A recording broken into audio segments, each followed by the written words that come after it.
My beloved, morning is not just a clock striking a new hour, it is the breath of heaven upon your cheek, the whisper of God saying, "You have been chosen to see this day." And when the Lord hands you the gift of a sunrise, you must not open it with idle hands. No, child, you must open it with the word.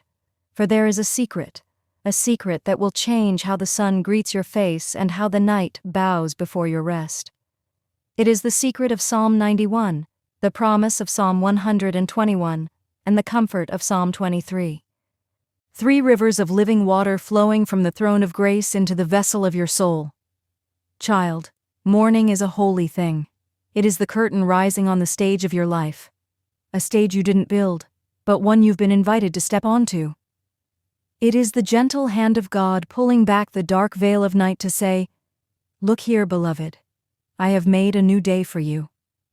When the rooster cries, when the light spills across the window pane, when the stillness of dawn begins to hum with life, you have already been given a gift. But as with any gift, how you open it matters. So many rush into the morning the way a frightened bird darts into the open sky. No direction, just motion. They open their eyes, grab for their phones, and fill their minds with the noise of the world before heaven has had a chance to speak. But my dear, mornings are not meant to be stolen by the clamor of men. They are meant to be claimed by the voice of God. And that is why you must start your day with His word, not the world's whispers. For when the Lord gives you a sunrise, you must not meet it with idle hands, nor a distracted mind. You must meet it with Scripture. The first breath you take after waking is not just oxygen, it is an invitation. An invitation to align your soul with the one who shaped you in the womb and counted your days before a single one began. The world will tell you that the secret to a good morning is coffee, exercise, or a list of affirmations.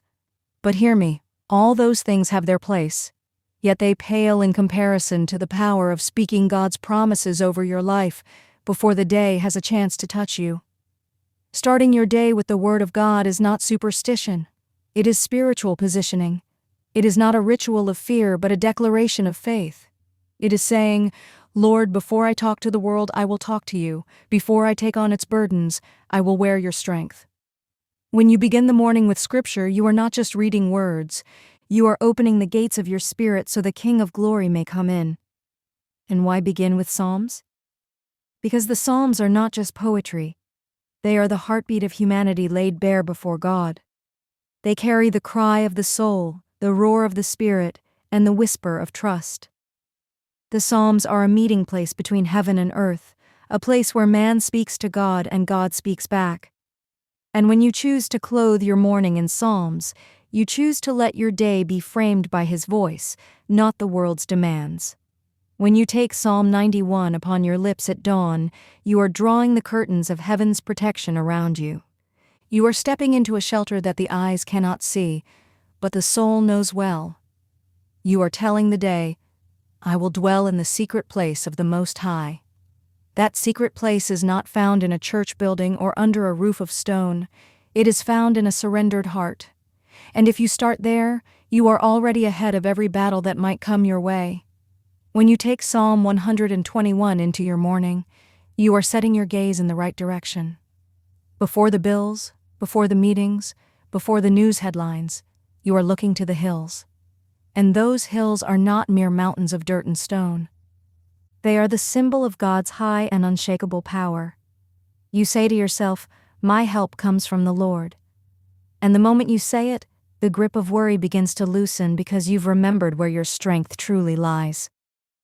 When you take Psalm 23 into your morning, you are speaking rest into your spirit before the day has a chance to exhaust you. You are reminding yourself that the Lord is not just a God who reigns far away in the heavens, but a shepherd who walks beside you in every valley, in every pasture.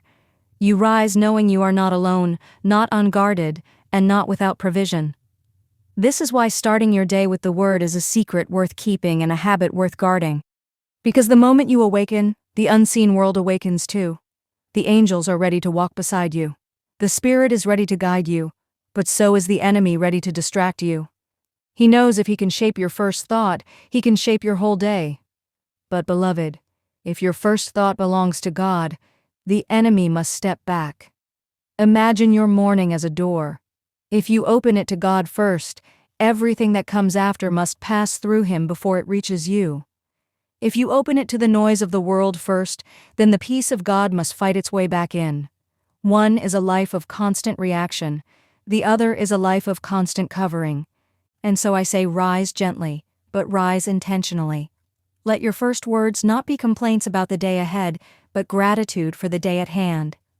Let your first actions not be scrolling through the endless voices of man, but bowing your heart to the endless wisdom of God. Even if you have but a minute before the world knocks on your door, take that minute and make it holy. Whisper the Psalms, declare them. Let them sink into the bones of your spirit. There is a rhythm to life that God has set, a rhythm that begins with His voice. You cannot dance to the melody of heaven if you begin your day to the noise of the world. So start with Him, child. Start in His Word. Start in the Psalms. Because when you do, you will find that the sun is not your true light. The sun is. And when you walk in His light from the first breath of morning, no darkness can overcome you. For the secret is not in the coffee cup, not in the to-do list, not in the world's recipe for success. The secret is in giving your first moments back to the one who gave them to you. And when you do, you will discover that the morning is not just the beginning of a new day. It is the beginning of a victory already won. Beloved, there is something holy about lifting your eyes. It is more than a tilt of the head.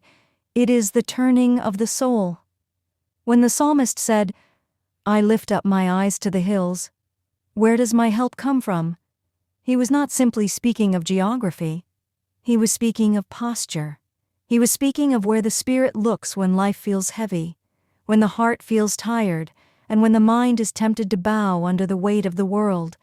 You see, trouble has a way of keeping your gaze low. Bills on the table, letters in the mail, whispers of bad news. These things try to pull your eyes to the dust. Disappointment teaches the shoulders to slump, teaches the eyes to fix on the ground as if nothing good could come from looking up.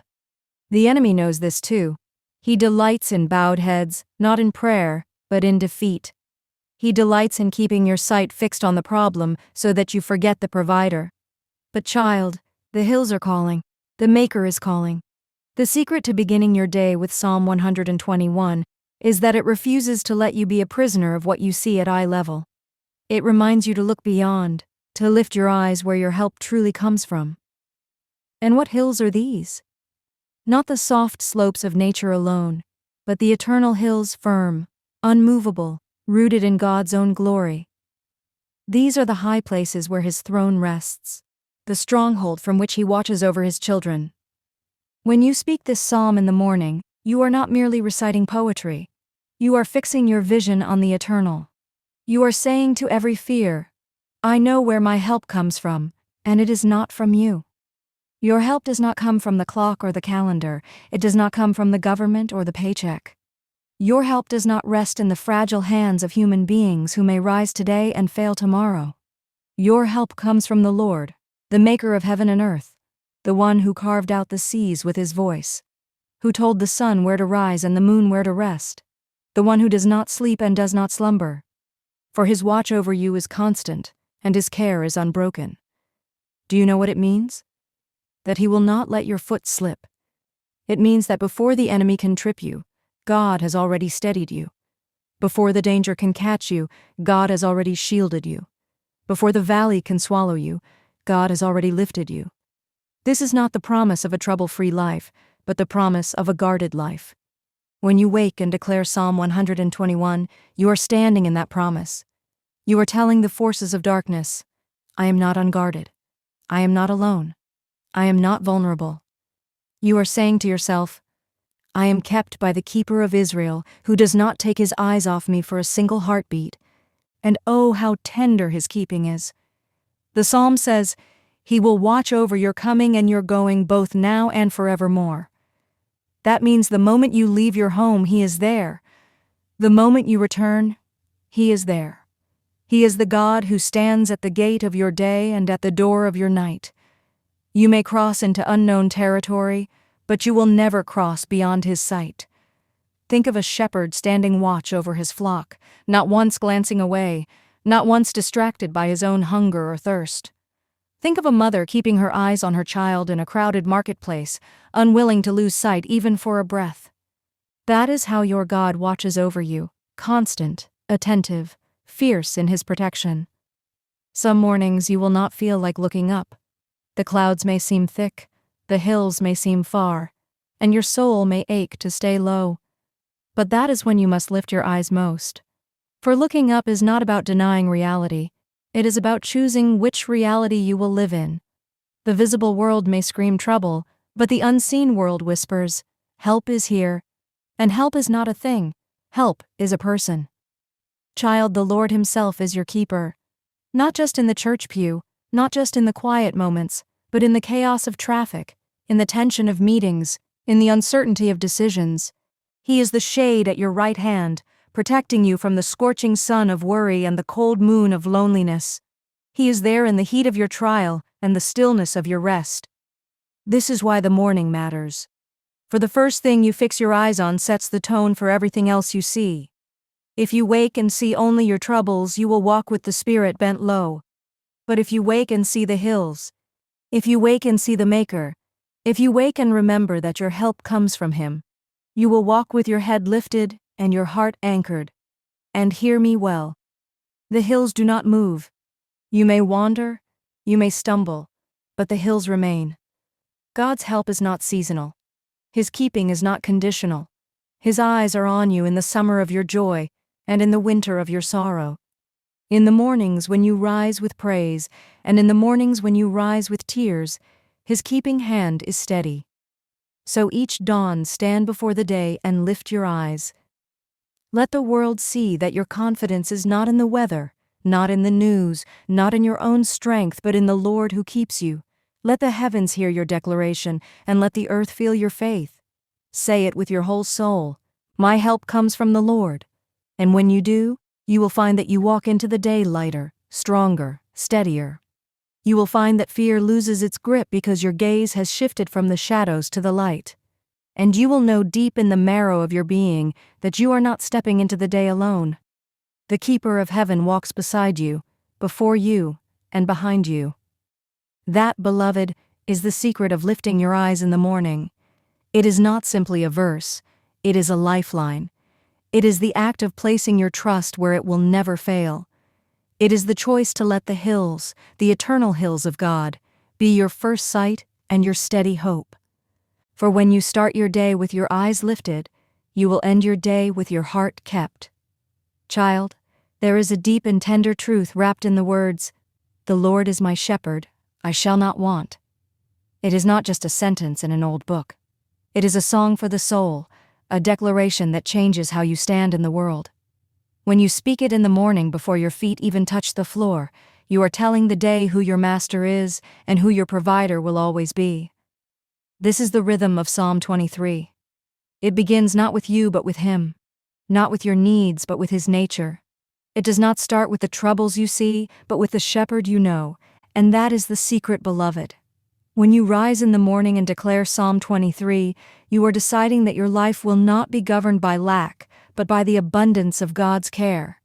The shepherd is not a distant ruler seated on a throne beyond the clouds. He is a leader who walks beside you, guiding each step. In the quiet of dawn, when the world still stretches and yawns, the shepherd is already awake. He has already seen the paths you will walk today. He knows where the thorns are and where the still waters flow. He knows where danger hides and where the green pastures wait. I shall not want such boldness in so few words. It is not the language of someone who has everything in their bank account or every answer in their hand. It is the language of trust. It says, I may not have it yet, but I will not be without what I need. For the one who leads me is faithful. And when you speak this before the day begins, you put your spirit in a place of peace that no circumstance can rob. You see, the shepherd makes you lie down in green pastures. Sometimes we think we must run ourselves ragged to survive. We think the early morning is for rushing, for worrying, for plotting how to outrun the wolves of life. But the shepherd says, lie down. He says, rest here in this place I have prepared. Green pastures are not found by accident. They are led to by the shepherd's hand. And when you trust him in the morning, you will find rest even before the work begins. He leads you beside still waters, not rushing rapids that drown you, not bitter streams that poison you, but still waters, peaceful, clear, and life-giving. That is what happens when you start your day in Psalm 23. The noise of the world may try to pull you into its current, but your shepherd calls you to the waters that refresh and restore, and then he restores your soul. Oh, how the nights can drain us. Worry gnaws at the mind. Fear shadows the dreams, and we wake with hearts that feel heavy. But the shepherd is a restorer. He mends what was frayed, strengthens what was weak, and renews the joy that trouble tried to take. Every morning you invite him to do this. You begin the day whole. Even if yesterday left you broken, he leads you in paths of righteousness for his name's sake. That means every step you take under his guidance is not just for your good, it is for his glory, your victories, your endurance, your kindness, your courage. They all tell the world who your shepherd is. When you start the day with this psalm, you are saying, Lord, let every step today honor you. And a day that honors God is a day that will never be wasted.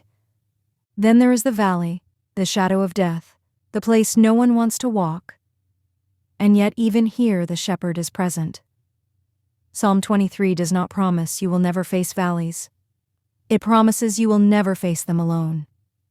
When you speak this in the morning, you are not asking to avoid all hardship. You are declaring that hardship will not have the final say. The shepherd's rod and staff will comfort you. The rod protects, the staff guides, and together they remind you that you are never out of his reach. Even in the presence of your enemies, he prepares a table for you. Think of that for a moment. While your enemies watch, while fear lingers, while doubt whispers, God is setting out a feast for your spirit. You do not have to fight for a seat. It is already yours. Starting your day with Psalm 23 reminds you that provision and peace are not dependent on perfect circumstances. They come from the shepherd's own hands. He anoints your head with oil. Your cup overflows. Oil is a sign of blessing, of calling, of setting apart.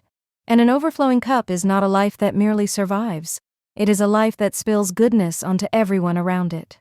When you walk into the day carrying these words, you walk in the overflow of God's grace. You become a blessing in the grocery store, in the workplace, in the home, because your shepherd has filled you to abundance.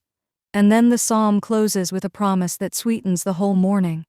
Surely goodness and mercy shall follow me all the days of my life, and I will dwell in the house of the Lord forever. Surely not maybe, not sometimes. Surely it is a promise stamped with heaven's seal. Goodness and mercy are not occasional visitors. They are constant companions. They follow you into the meeting, into the kitchen, into the street. They follow you when you rise and when you sleep. To begin your morning here with this truth is to wrap yourself in the certainty of God's love. It is to remind your soul that no matter what happens between sunrise and sunset, you will end the day still kept, still guided, still loved by the shepherd. This is why Psalm 23 is more than a comfort at funerals. It is a compass for the living. It is a morning prayer that shapes the heart for the hours ahead. For when you start your day declaring that the Lord is your shepherd, you are rejecting the lie that you must fend for yourself. You are stepping into the world knowing you are watched over, cared for, and deeply known. So, my dear, when the morning light brushes against your eyelids and the first breath of the day fills your lungs, speak these words. Whisper them if you must, sing them if you can, but let them be the first taste of truth your spirit receives. The Lord is my shepherd, I shall not want. And you will find as the hours roll on that you are not walking through the day alone, but beside the one who knows every step before you take it. And when you walk with the shepherd, every road becomes safer, every valley becomes shorter, and every blessing becomes sweeter. For the morning that begins with Psalm 23 is a morning that begins with God Himself, and a day that begins with God will always end in peace. Beloved, there is a truth you must carry like a lamp in the dark. The power of the morning does not rest in the day itself, but in the one who holds the day. We wake to clocks and alarms, to the shuffle of footsteps, to the clatter of obligations. But behind all that noise is the quiet, steady hand of God, holding the day as carefully as a jeweler holds a diamond. Every sunrise is a deliberate act of love from Him. It is not a random flicker of light. It is a declaration that you still have a purpose to live, a race to run, a testimony to unfold. Yet many rise thinking the day is their own, that they must bend it into shape by their will alone. They believe their strength will carry them, their wit will shield them, and their plans will guide them. But hear me, child. No matter how carefully you chart your course, the winds of life will blow. No matter how tight you hold your schedule, the unexpected will knock. That is why the secret to living well is not in controlling the day, but in surrendering it to the one who already knows its beginning, middle, and end. When you start your morning with this understanding, you take the weight of the world off your shoulders and place it on the only shoulders broad enough to carry it. You are not saying, "I will face this day alone." You are saying, "Lord, this is your day. You walk ahead of me and I will follow." There is freedom in that surrender. There is peace in that trust. Think of a child walking beside their father. The child does not check the map or count the coins in his pocket. He simply holds the father's hand and matches his steps. Wherever the Father leads, the child knows it will be safe. That is how it is with you and God. The day may hold twists and turns, valleys and climbs, but the one who holds the day will guide you through it all. The truth is, the enemy would like nothing more than for you to forget this. He would have you believe the day belongs to chance or to chaos. He would have you think you are tossed by the wind with no anchor. But each morning is a fresh opportunity to declare otherwise. When you pray, when you recite the Psalms, when you lift your eyes in faith, you are placing the day back into the hands of its maker, saying, "Here, Lord, you hold it, you shape it, you keep me in it." And God does not just hold the day in a passive way. He holds it actively with intent and care. He guards your path even from dangers you do not see. He orders your steps so that you walk into divine appointments you could not have planned yourself. He shields you from harm that never even reaches your awareness because He intercepted it before it came near. You wake, go about your hours, and think it was just an ordinary day, not knowing the miracles and protections that wrapped around you like invisible arms. When you understand that the day is in His hands, you stop panicking at every shadow. You stop grasping for control every time the plan shifts. You begin to rest in the fact that nothing in the day can surprise the one who made it. Not the sudden phone call, not the closed door, not the unexpected storm. He has seen it all before the sun even touched the horizon. The trust child is not built in an instant. It has grown like a tree planted, watered, nurtured. And one of the ways you water this trust is by starting your day in communion with Him. When you open your eyes and speak His word, you are reminding your own soul that the day is already in His grasp. You are aligning your mind with the truth that He is Lord over the hours and the minutes, over the light and the dark. There will be days when the sky is clear and the road feels easy. There will be days when clouds gather before breakfast. In both, you must remember your joy, your peace, your sense of direction cannot depend on the weather of the day. They must depend on the unchanging character of the one who holds the day. And oh, the sweetness that comes from living this way. Worries lose their sharp edges. Decisions feel lighter because you know you are not making them alone. The pace of life slows not because the hours are longer, but because you are no longer rushing ahead of God. You walk in step with Him, unhurried yet purposeful, calm yet courageous. Even in the face of trouble, you will find strength. For when you know the hand that holds the day is also the hand that holds you, fear has no lasting place. The psalmist said, "This is the day the Lord has made.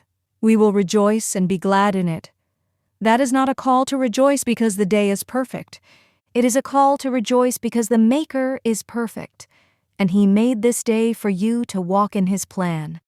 Every hour becomes an opportunity to see His fingerprints on the kindness of a stranger, on the opening of a new door, on the peace that settles in your heart in the middle of chaos. You begin to live expectantly, knowing that the one who holds the day has woven blessings into it you have yet to discover. So when you rise tomorrow, do not rush headlong into the hours as though they are yours to conquer alone. Sit for a moment in the quiet and breathe this truth. God holds this day. Let it settle into you like sunlight warming the skin. Then speak it aloud if you can, so your ears hear it and your heart believes it. Because the mouth that declares God's sovereignty trains the soul to rest in His care. And as you step into the morning, take His hand, whisper the words of the Psalms, lift your eyes to the hills, walk with the confidence of one who is shepherded and kept. For the secret is not in having a day without storms. It is in knowing that the one who commands the winds also guides your steps. Child, the day will come and go, but the one who holds it never changes. The sun will rise and set, but His watchful eyes will not close. You may face moments that shake you, but you will never face them outside His grip. So do not just live the day, live it with the one who holds it. For when you do, you will find that no matter what the hours bring, you will finish the day the same way you began it, in the safety, the strength, and the love of Almighty God. There is a whisper deep in the soul that comes with the breaking of day. It is not the alarm clock. It is not the neighbor's footsteps or the bird's first song. It is older than those sounds. It is a voice that has spoken since the beginning of time, saying, "Come, child, walk with me." And that, beloved, is the secret. Yes, the greatest secret. Not in the day itself, not in the sunlight or the morning dew, but in the one who holds the day, shapes it, blesses it, and walks through it with you. Many people wake and believe the day belongs to them. They look at their calendars and their lists and think, "I will do this. I will go here. I will make this happen." But the truth is this: the day belongs to the Lord. It is His creation just as surely as the stars are His creation, the mountains His handiwork and the oceans His art. When you wake, you are stepping into a day that has already been seen, known, and written by God Himself. Oh, what peace comes when you understand that you do not have to invent the day. You do not have to wrestle it into meaning. You only have to walk into what He has prepared. This does not mean the day will be without challenge, but it does mean the challenge is not without purpose, nor are you without help. The one who holds the day has already placed in it everything you need to endure, to grow, to bless, and to be blessed. The enemy would prefer you forget this truth. He wants you to believe you are tossed into the hours like a coin into the air, spinning, falling, landing by chance. He wants you to believe you are alone, that life is random, that each moment depends entirely on your effort. But child, that is not the truth. The truth is that every hour has been handled by the hands of God before it has touched yours. When you start your day with Psalm 91, you are not simply reciting words. You are stepping under the shadow of the Almighty. You are placing the day in His hands and saying, "Lord, cover me, shield me, keep me in your presence."